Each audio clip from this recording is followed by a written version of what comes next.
Hi everyone, this is Jeff. And this is Russ. When we first started Home on the RNG, we began it as a series of videos, and we produced quite a few before we realized it really works better as a podcast. Whoops-a-doodle. So we apologize if any of these early episodes have any visually heavy references that don't transfer to the audio medium. Whoops-a-doodle. Thanks for listening.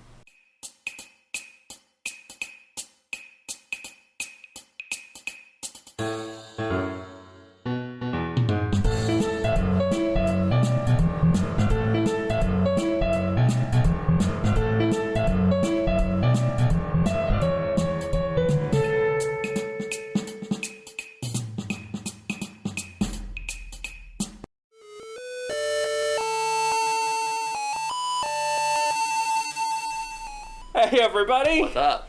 Welcome back! You're here. We're so excited. For a special treat, stay tuned after the video and after the credits to see what I put up with every time we try to film an episode. It will shock and horrify you. What did you expect? No, that's what I expected. Okay. So, we are here today to talk about a Game Boy game and a Yay. sequel Game Boy game. Yay! We're on sequels. I'm excited we're on sequels. Most games tend to get better. We are here to talk about Final Fantasy Legends 2, also known as SaGa 2. SaGa 2. Because in the 90s, Squaresoft decided Everything had to be called Final everything Fantasy. had to be called Final Fantasy, or it wouldn't sell, which may have been accurate. So, Yeah, which is how we got Final Fantasy Adventure, which is... well, it's I can't do the Japanese name. Seiken Densetsu 1. One. Yeah. So when like Secret of Mana came out, like I didn't know that as a kid, and I played the hell out of Final Fantasy Adventure. Then Secret of Mana came out, and the prologue, I went, I know this story. Yeah. I know this. Mm-hmm. It was very strange for me. So anyway, let's start with personal history, just for a change, just for a mix-up. Yeah, we are mixing it up, aren't we? We're kind of like the Dragon Quest of review shows. It's essentially the exact same thing. Since the Because it Since works. Inception, true.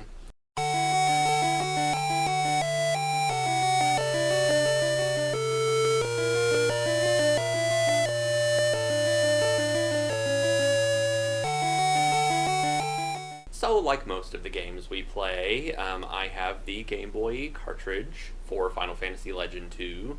I am sure it's in my closet at my house somewhere. My original Game Boy, I killed it because the batteries corroded. But I do still have all the games.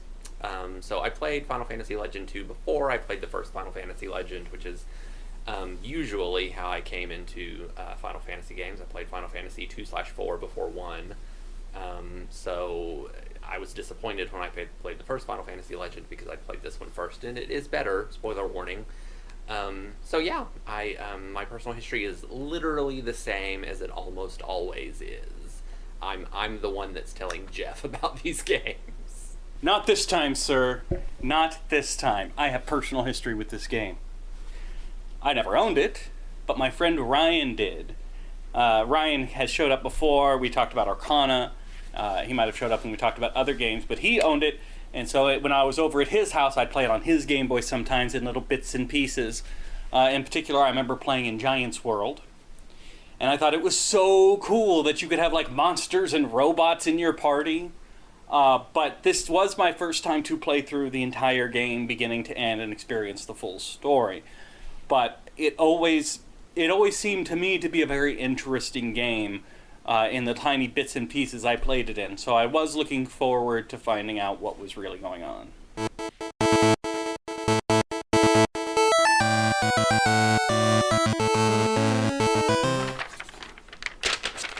got your handy dandy. I do have my summary here. A boy's father disappears when he's young.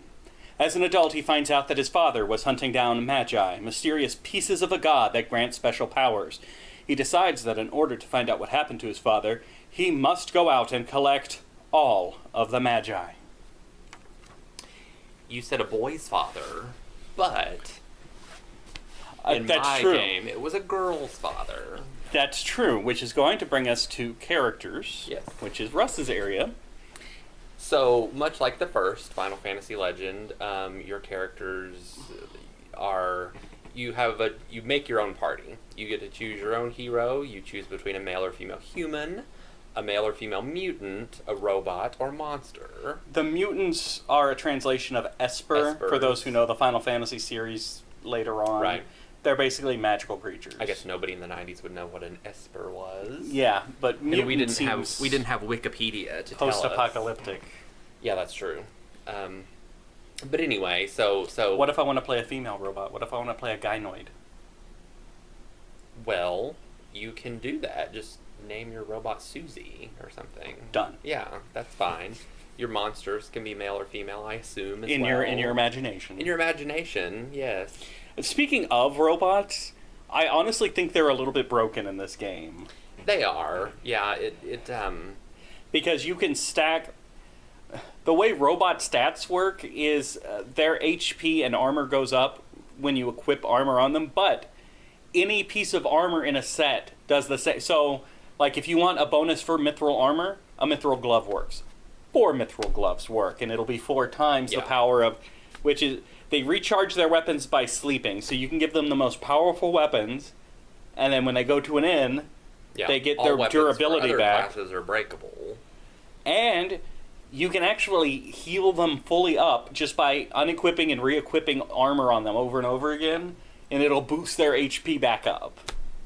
Yeah, so a 4-robot party would be completely broken. Yeah, it would dominate the game. Yeah.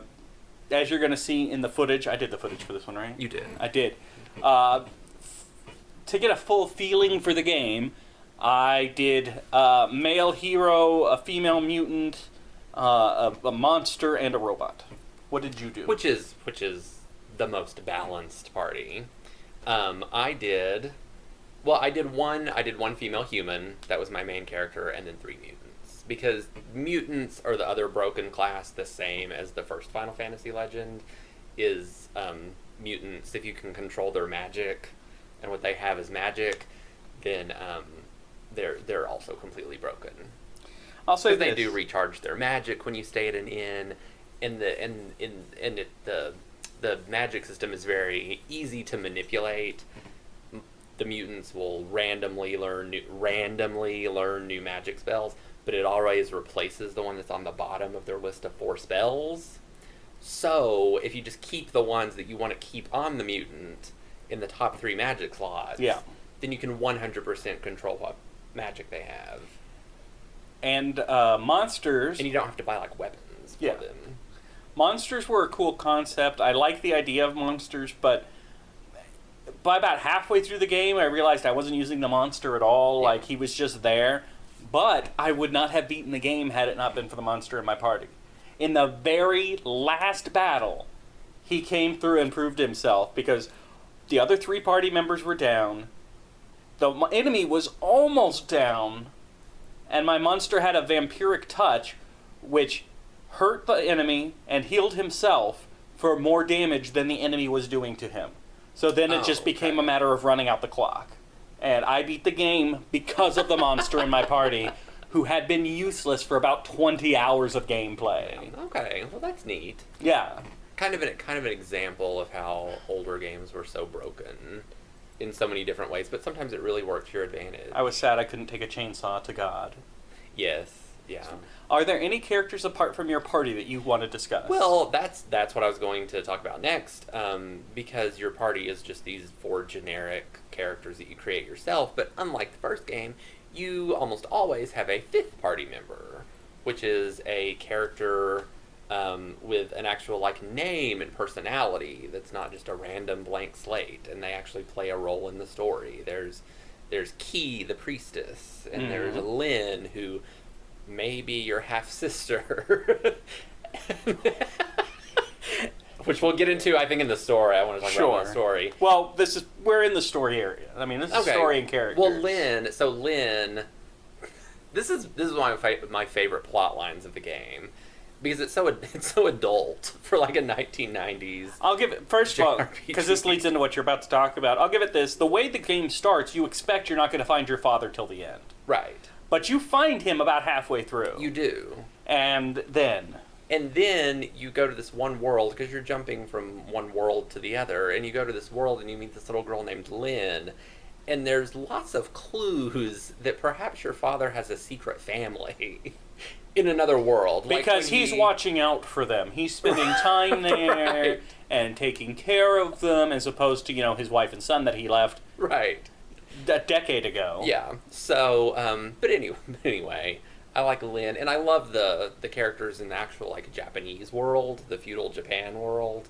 Where they changed it to bananas, but originally it was heroin? Yes, in the Japanese version of the game, when you get to the feudal Japan world, there's a story about smuggling heroin. Opium. And, yeah. But they changed it to bananas for English. Because of Nintendo's weird 1990s policy of, no drugs or cursing or whatever.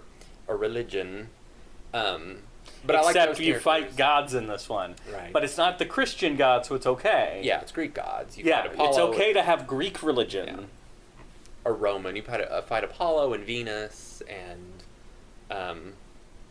Odin. Which is Norse. Yes. Actually, the Odin is interesting, and we may be jumping into innovations instead. Yeah, we'll save that. Yeah, we'll talk about Odin in a bit. But anyway, my point is that I liked that there was this fifth party member that's almost always with you, and they take your generic characters and they draw them more into the story than just we're heroes and we're on a quest.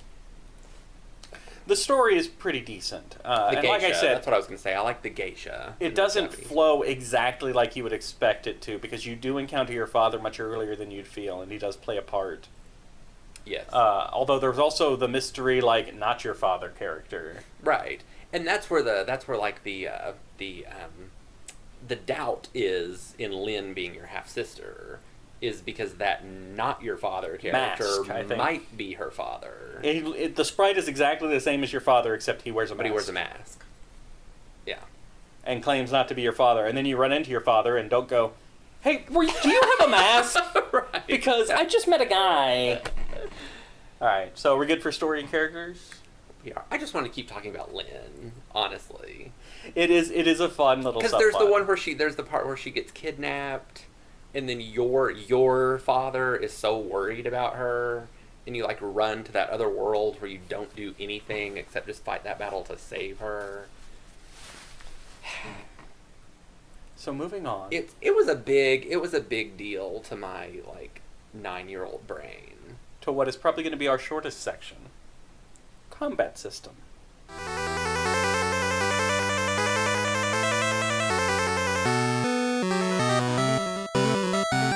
It's pretty much the same as the last game. Yeah. It's Dragon Warrior style combat. Weapons have durability. If a character dies, they get knocked out, and so after the combat, any dead character now has 1 HP, which I actually kind of prefer. A lot of games do that. Right. Yeah. And I do prefer that resurrection items have to be only used in combat to be of any use, because they're usually pretty rare. Mm-hmm. True. But it's more of the same in terms of the SaGa system. You have breakable weapons. All of your level. We talked about how robots work. We talked about how mutants work. And you don't gain levels. You get hit more. Your HP goes up. You use physical attacks more. Your strength goes up. You use magic. Your mana goes up. It's the regular. Anyone who's played any SaGa game, it's the regular SaGa growth system, which in some SaGa games really annoys me. But in others, like this one, I'm okay with it because I feel like you get a lot of... I feel like the game is really quick in giving you, increases to your stats. I felt like my characters were always really strong without, grinding.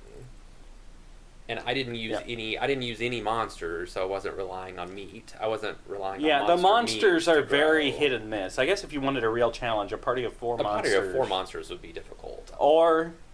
you could fly through. It really is pretty random. If you go to Game FAQs, there's a whole spreadsheet that will tell you, if this monster eats this meat. Just like in the first game, somebody made it their life's work.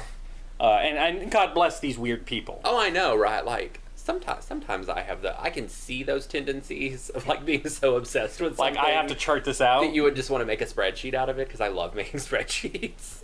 But I like making lists. Yeah, there you go. See.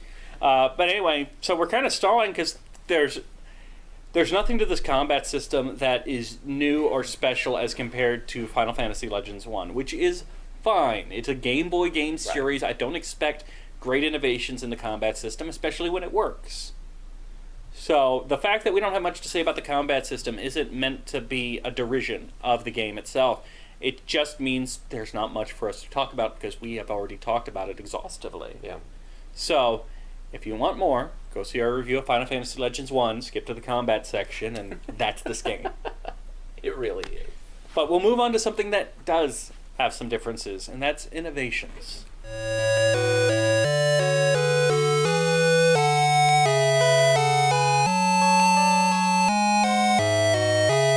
So we alluded to the Odin thing first. And what I think is interesting in this game is if you die, if you game over in a combat, all your party dies, you appear before Odin. And Odin says, I will grant you a second chance if you agree to fight me later. Which in and of itself is an interesting mechanic, that instead of the screen just saying game over, You actually you're like going restart to the battle. or whatever, yeah. In fact, I think this is probably one of the earliest examples of a do-over, Yeah. where it doesn't just hardline game over. You get to do the combat over again. But at a certain point in the game, you do encounter Odin. It's nearer the end. But you do encounter Odin, you do fight him, and once you kill Odin, you do not get that do-over screen anymore, because Odin is dead. Odin's dead. And I thought that was fascinating. Unless There's an unless? you never died. No. Because I never died. Like, I saved in restored state because I wanted to see what would happen. Oh, you did? Yeah. It didn't work? I saved in restored state, so my party never met Odin before I encountered him in Valhalla, as far as the game knew, Uh-huh. and I still had to fight him. Interesting. That's like an urban legend. I had heard that story, too. Okay. That's why I did it. I specifically went out of my way to make sure that my party never met Odin before you had to fight him, and it went exactly the same way. Really? Interesting. I'm still finding out new information after all these years. So yeah, after you beat Odin, you no longer get do-overs near the end of the game when the battles are the hardest, but it makes sense. Like, I kind of liked that. It's integrated into the story, which Yeah. is interesting. You do start the game with a very powerful temporary party member, You do. which basically turns the beginning into a tutorial, because he can one-hit kill the first boss you encounter. Yes. So it gives you a chance to kind of play around with your characters risk-free. Right. Because at any point, your teacher can step in and just go, bam.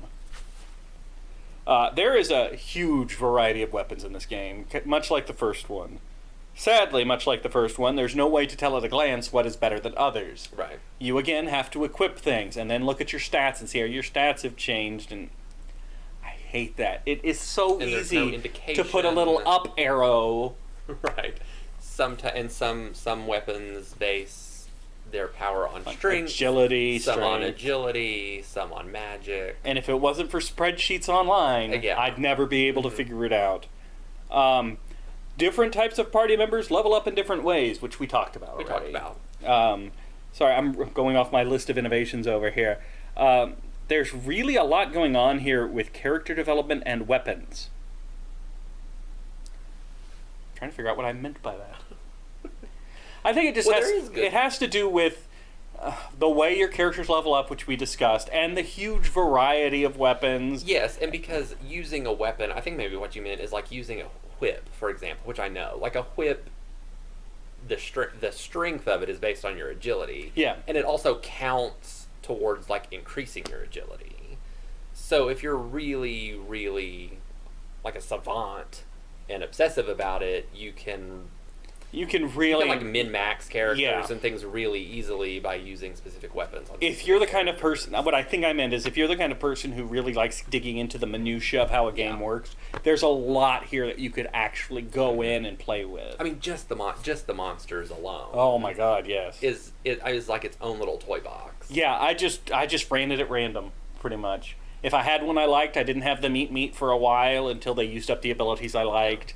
In the final dungeon, I just kept going through meat like crazy, trying to hope I would find something. Right. And I did. I beat the game because of it. Because sometimes I do know from that spreadsheet is some specific monsters will give you a specific legendary monster, that you can become, and you can't become that monster by eating the meat of any other monster but that monster. Mm-hmm.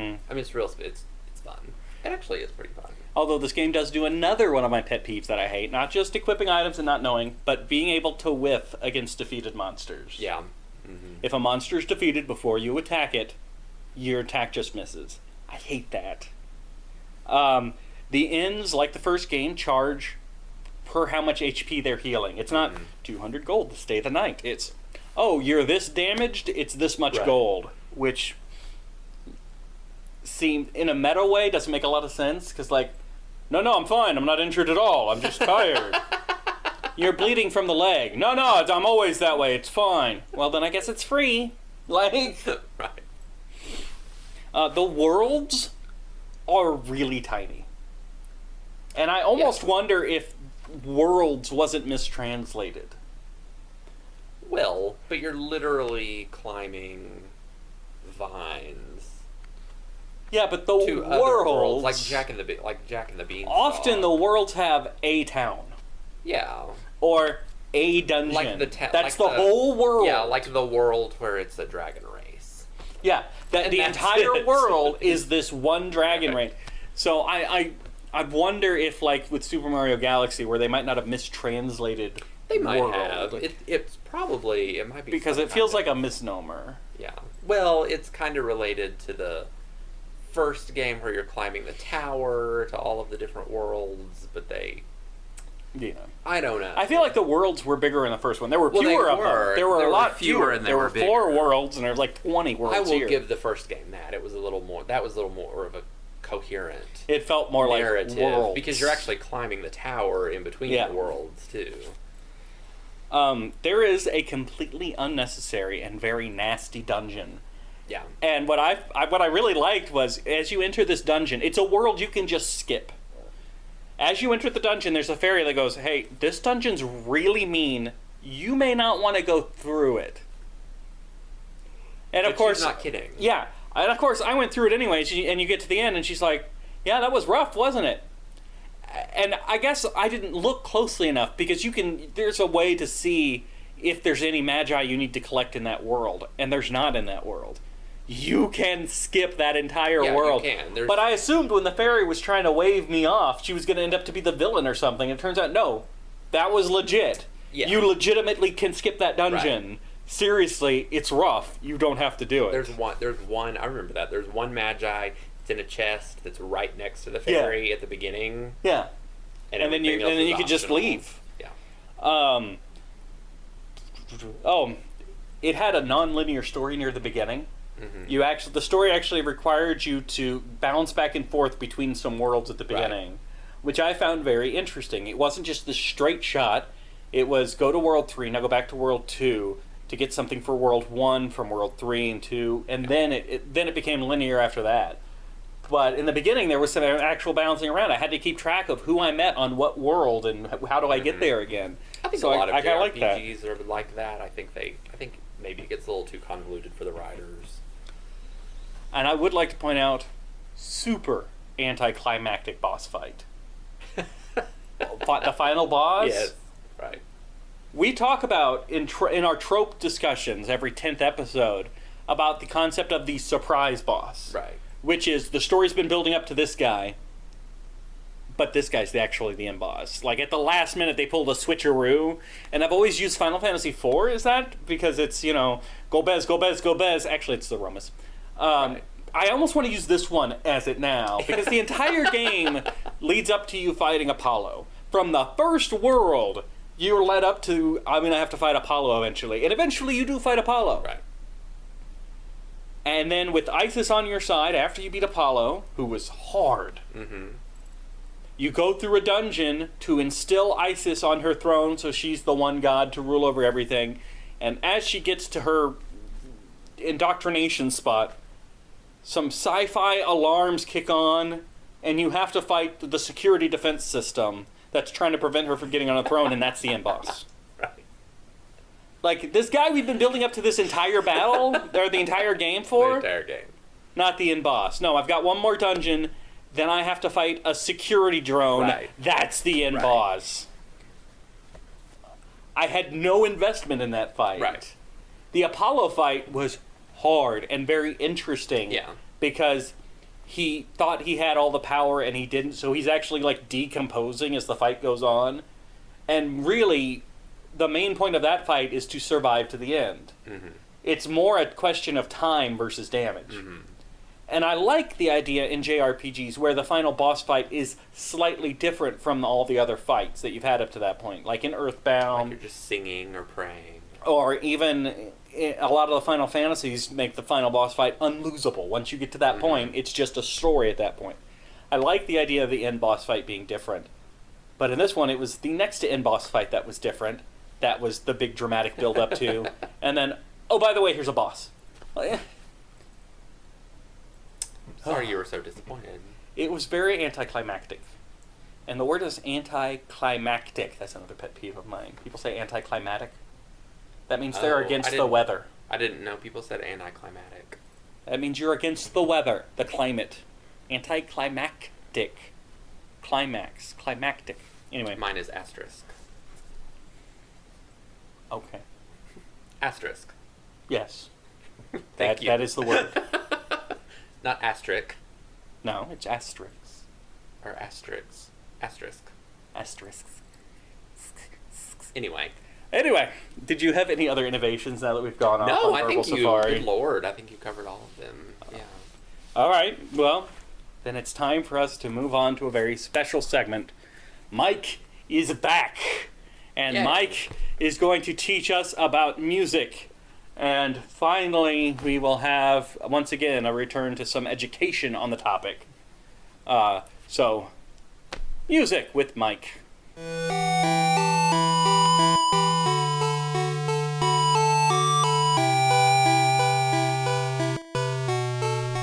So, I kind of dropped the Final Fantasy Legends 2 on Mike at the last second. And that's on me. I also may have completely screwed up and forgotten to look at it and listen to it. But I like that better. I was willing to take ownership. So the three of us are going to muddle through this as best we can with Mike's help. I think it'll still be better than what Russ and I normally do. Yeah. So, Final Fantasy Legends 2, or SaGa 2. Okay, so this is very much off the cuff. So having never heard this until about 30 seconds ago, I'm going to offer you what little I can in the way of explanation about the music you're about to hear, or some points of interest that may have otherwise escaped you. So, I mean, the first thing to notice here is that this is a Game Boy game, right? And so that's going to... I did notice that with the black and white graphics. I noticed. Okay, Yes. good. I'm glad I that definitely noticed that. I had to keep like doing a little slide on the side of my Game Boy To get the try to contrast? get the Yeah. contrast correct. Yeah. Okay, so we've come that far. We know that much about the game. That's good. And we also know that probably means the soundtrack is not going to be that in-depth. Right, so you've seen where I'm going with this. The Game Boy was, to put it charitably, a technologically compromised platform when it came to the music especially. I mean, you could probably say that's true in all respects, and that's actually by design, right? So this is not necessarily a knock on the Game Boy or its esteemed creator. But It was what it needed to be. Right, so the sound is primitive, particularly when compared against other platforms on the market at the time. Even the NES, which David Wise once memorably described as a glorified doorbell. The NES is still going to produce a much richer sound than the Game Boy. And there's a simple reason for that, right? So one thing is that it has very low quality of sample rate. So it does have a sample channel, which is amazing. But the quality of those samples is going to be low. I mean, they're like 4 bits. And that's one channel of four channels to create symphonic sound or something approximating it. And so it's amazing to me that we have sound on the Game Boy that is occasionally as good as it is. And you do have some composers who really make the thing sing. In fact, on a separate episode, you're going to hear me jabber on a lot about Hitoshi Sakamoto, and his first game as a solo composer was Bubble Ghost on the Game Boy, and he makes that thing sing. It's Apparently amazing. Russ has played Bubble Ghost. I love Bubble Ghost. Oh, I've never heard okay. of Bubble I love Ghost. Bubble Ghost. Nice.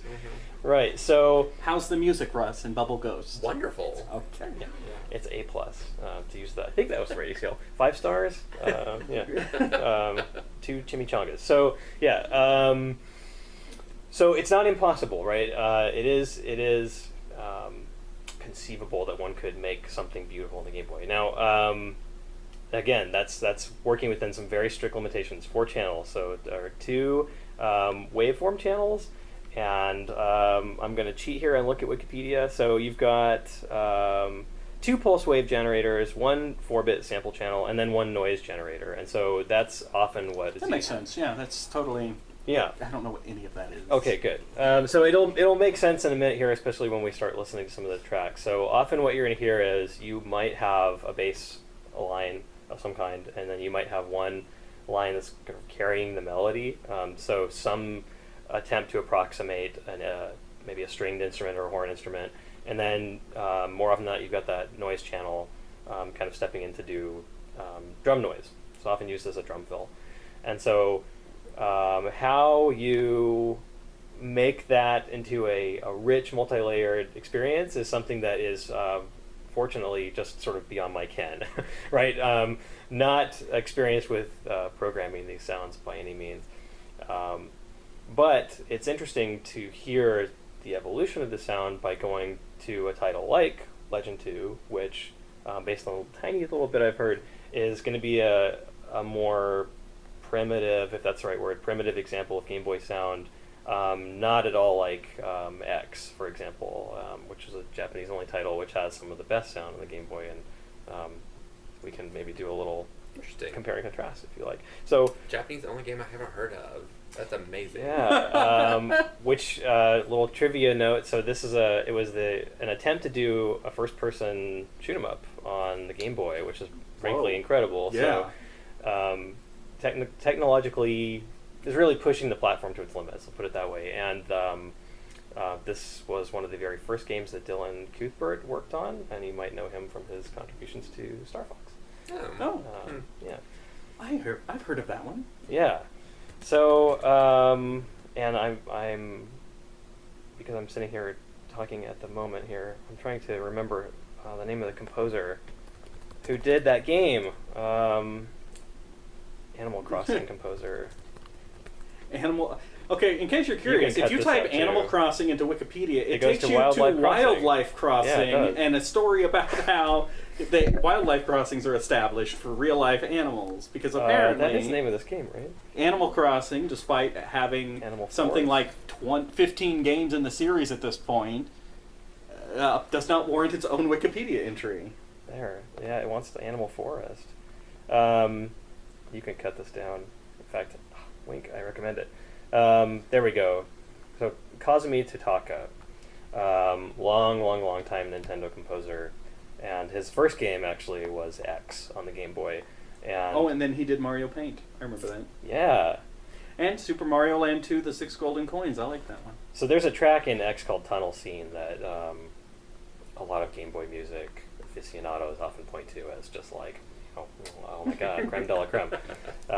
So that's a lot of background. Why don't we turn to Legend 2 Sure. and hear what it sounds like.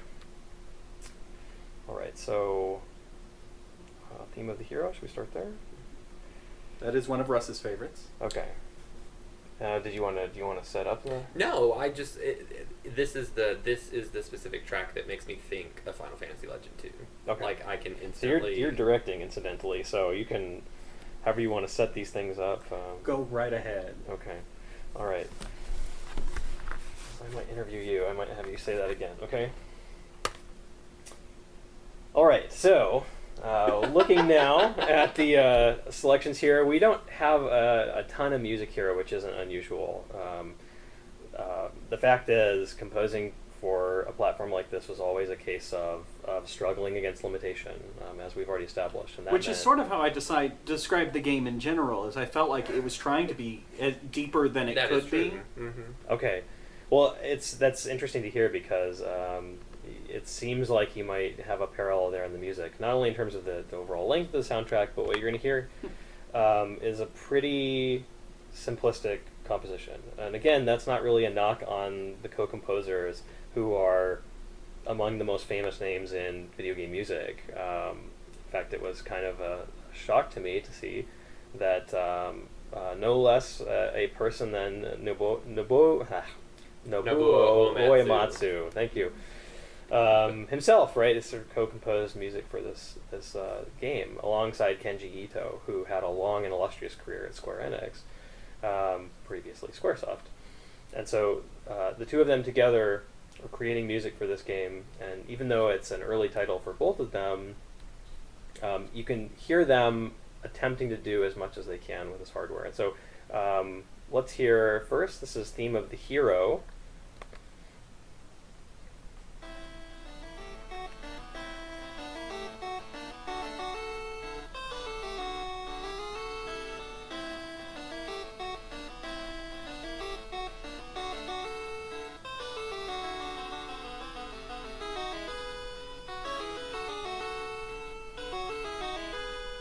Making sure Russ is bobbing his head too.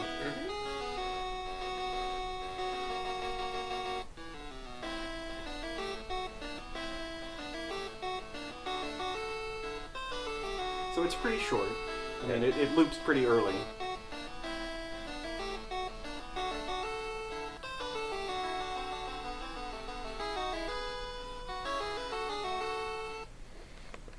Okay, so your thoughts? What are you hearing there? This is Legend. Theme of the Hero by Kenji Ito and Nobuo Uematsu. Well, this is one of Russ's favorite themes from the game. It's the one that makes me think of Final Fantasy Legend 2. This is the theme that happens whenever some what I want to say, like a dramatic beat, like a story beat happens. And this is what plays.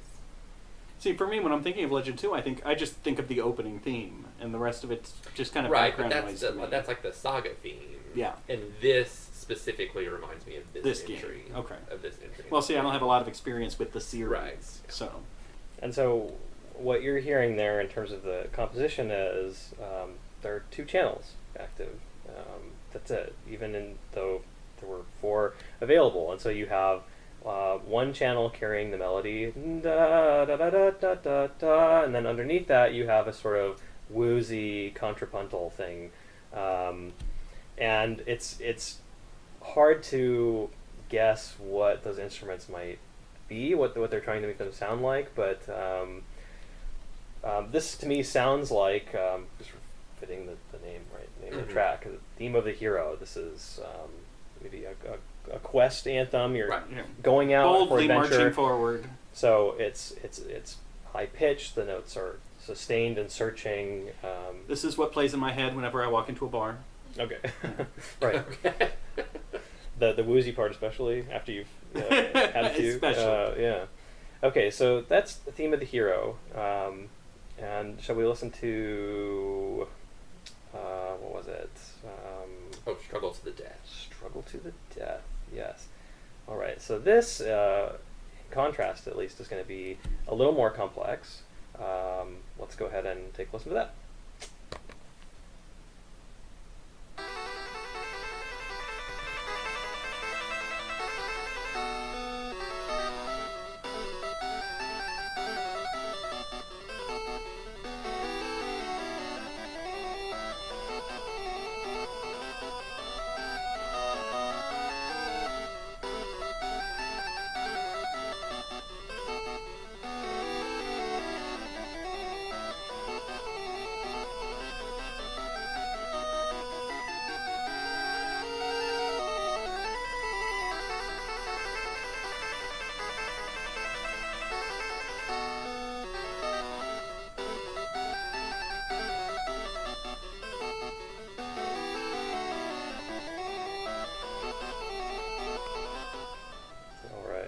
It's very frenetic. Yeah, right? So, frenetic. It's the hardest song to play in theater rhythm Final Fantasy. Russ, I don't say this often on the show, and I mean it even less. I appreciate you. I'm glad. Yeah. So I have never played the game, but that's very instructive, actually. I feel like, so I'm going to go back and listen to this again.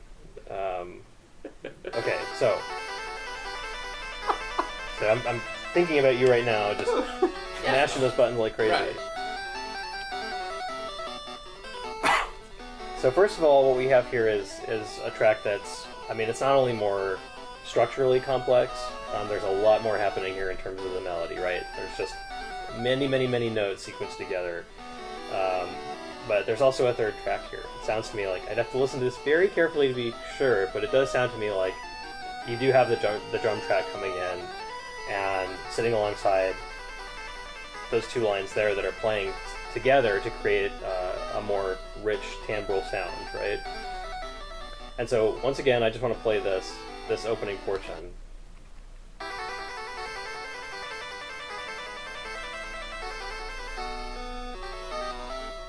So it's not at all surprising to me that you would zero in on that as something that's memorable, right? Right. Especially in contrast to the relatively sort of placid, maybe straight-ahead melody of Theme of the Hero. What we have here is something that's not only more complex, but this is very deep in Uematsu's own musical heritage. His system of influences comes out of many things, but prog rock in particular, and this is something he's spoken about on a number of occasions.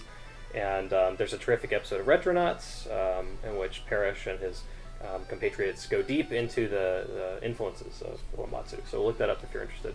But what I hear here is very much an attempt to approximate something like you might hear from Rick Wakeman, or something on a Yes album, just the really technically complex piano or synth lines that you would hear in a prog composition. And this is very much trying to do prog rock on the Game Boy, which is kind of amazing.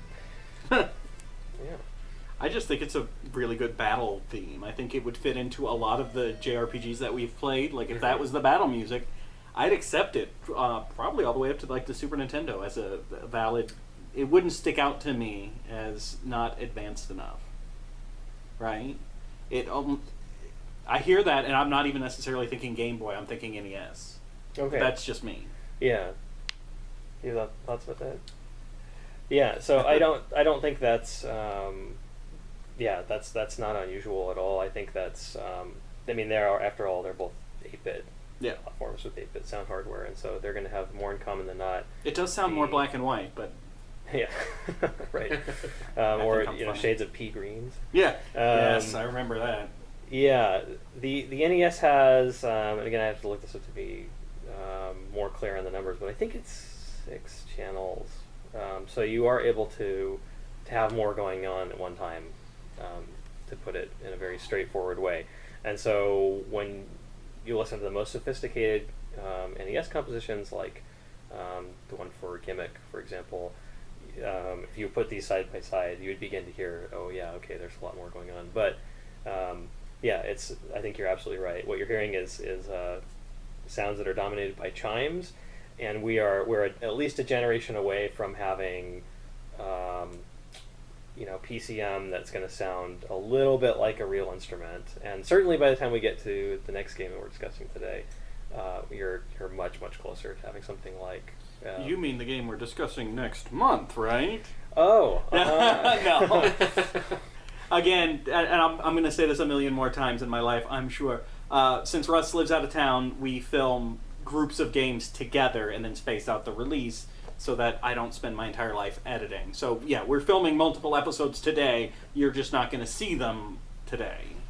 I'm just so excited to get to next month that I forgot. Right. Russ or Mike's just going to hang out here for the next month. Yeah, I've got this little hole in the wall I crawl into, and occasionally that's where Jeff we keep them. Puts food in there if I scream a lot. So yeah, it's gonna be great. It's a good relationship. Forward to it. Okay.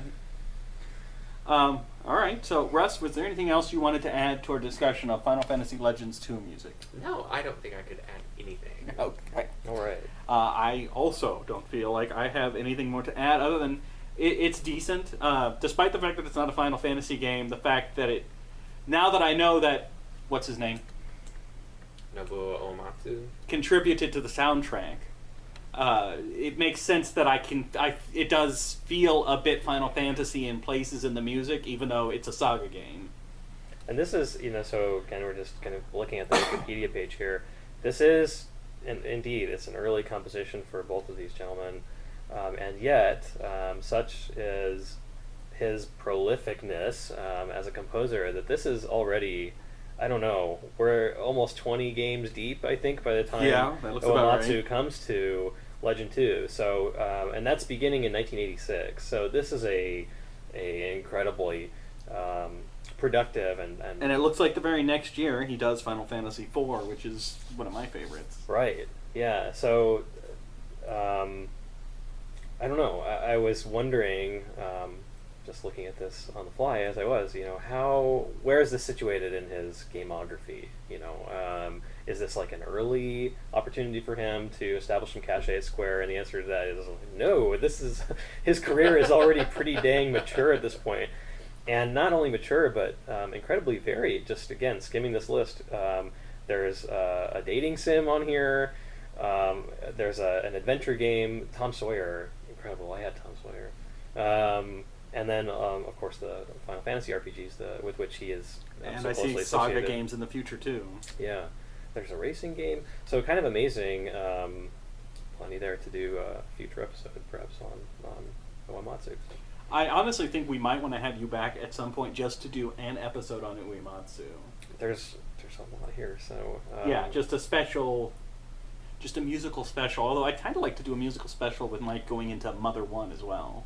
Can we do a musical special that's us literally singing the entire episode? Yeah. Yes, the two of you can do that. Okay. Everything must rhyme. We're going to... Yeah. I'm the Lucille Ball of singing. I love to do it, Yeah. and nobody else wants to hear it. Those who have seen the show before will remember in bloopers Russ singing the Golden Girls theme, the Sailor Moon theme. Actually, I think you and I both did Golden Girls a number of times. Mm-hmm. Well, this is great. So we've got Lucille Ball. You're going to beatbox. Sure. I'm just going to spin around in a circle. And We have yeah. choreography now. So I see? hope you'll tune in next time. Yeah.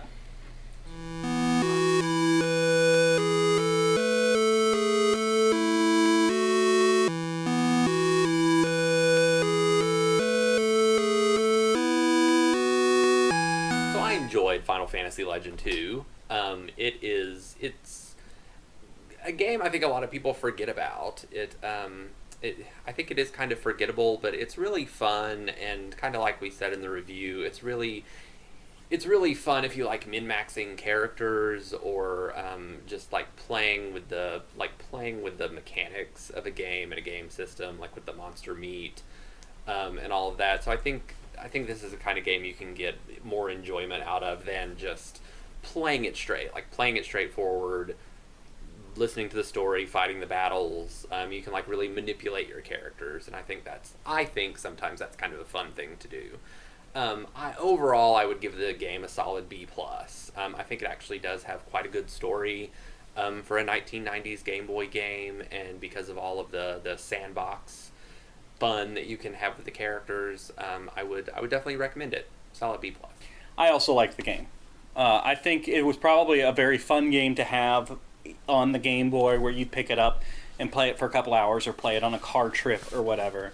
I feel like the game had a lot that it wanted to do, and was somewhat hampered by the level of technology it was at.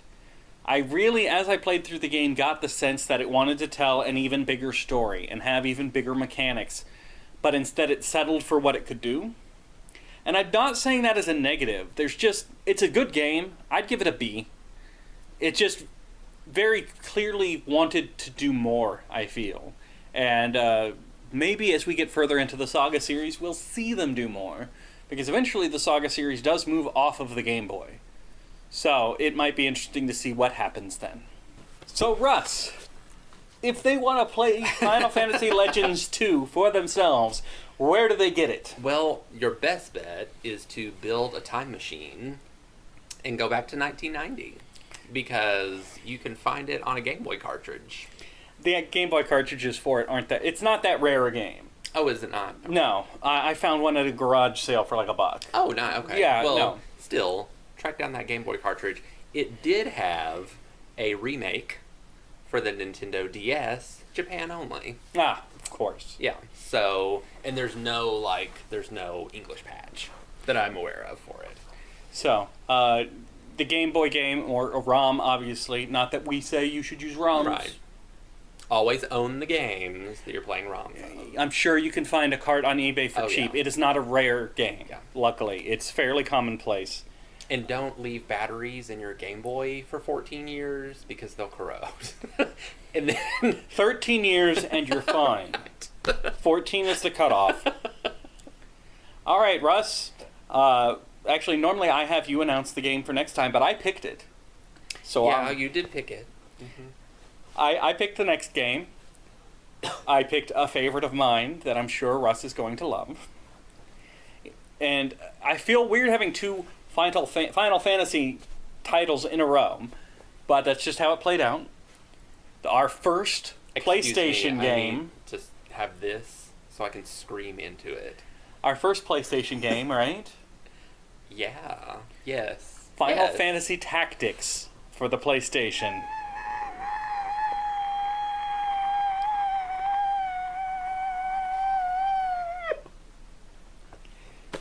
We'll see you next time. Home on the RNG is a presentation of Mad Centaur Productions. You can find Jeff on youtube.com/Centaur Productions or on Twitter @JeffCentaur. You can find Russ on Twitter @RussMac25.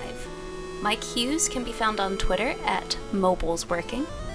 Thank you for listening, and remember, it's dangerous to go alone. Take this podcast with you.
With the pillows like this, we have to sit closer together.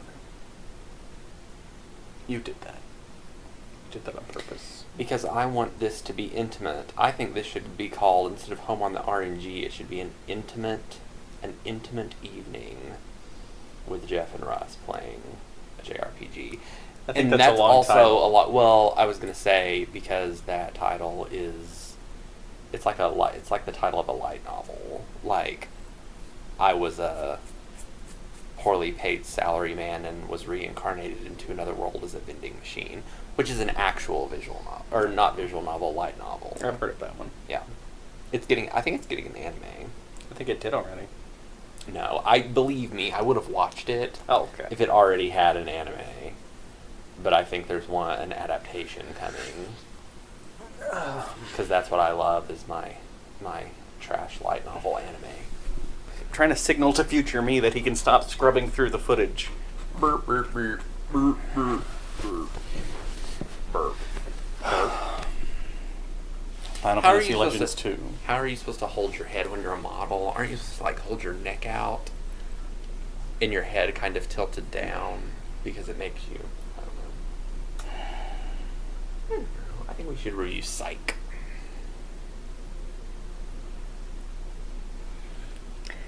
And so it begins. James Roday is going to be in a new show, and I was really excited about that. I really love him, and I loved him as Sean.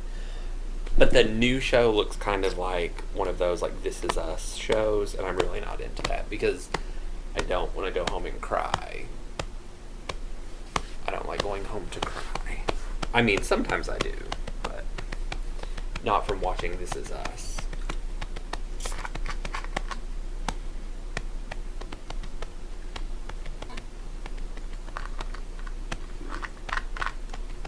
Are you ready?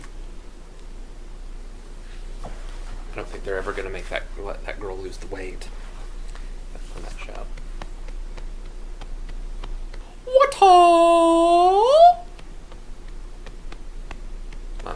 Final Fantasy Legend 2. Correct. 2. Are you ready? 2. Does that mean you're ready? Is that your way of saying you're ready? 2. No, 2. 2. Correct. Tuzen. Did you say Twazen? Did you ever say Twazen? No, Before you got it. I said Tucson. Okay. Like Tucson. No, I know. Once I figured it out. Okay. But when I was actually like 11 or whatever, Are you ready? and I first started playing the game, it wasn't until I got to Threed that I got it. It was Onet, which I guess you would say Onet, but I don't think anybody says Onet.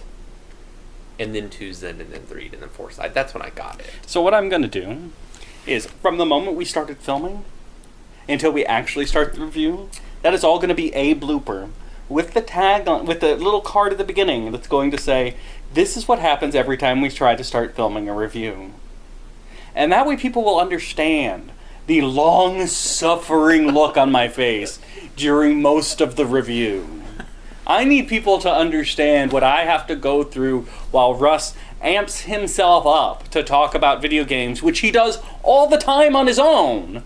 But as soon as you include a camera in it, it takes him 20 minutes. I could never be an actor because I do kind of get weird with a camera. Are you ready?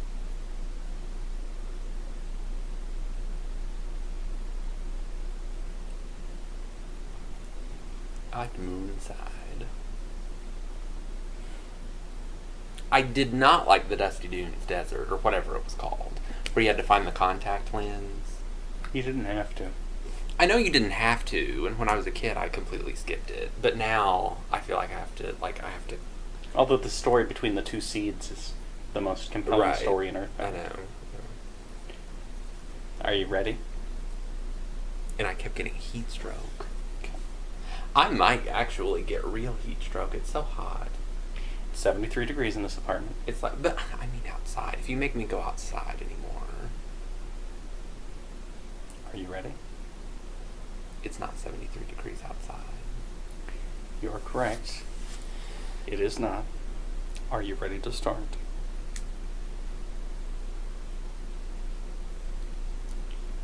I think we're now into about 10 or 15 minutes of this.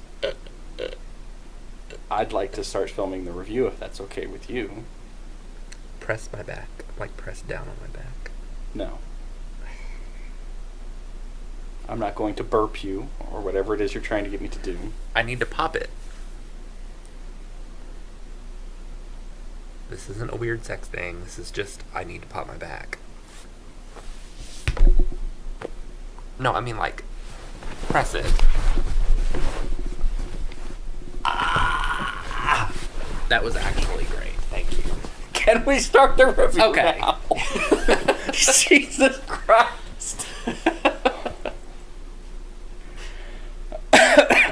And then it was Tuesday. Are you ready?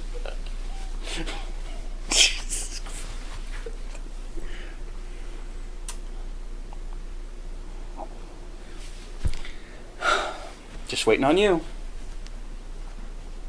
I'm ready. Thank you.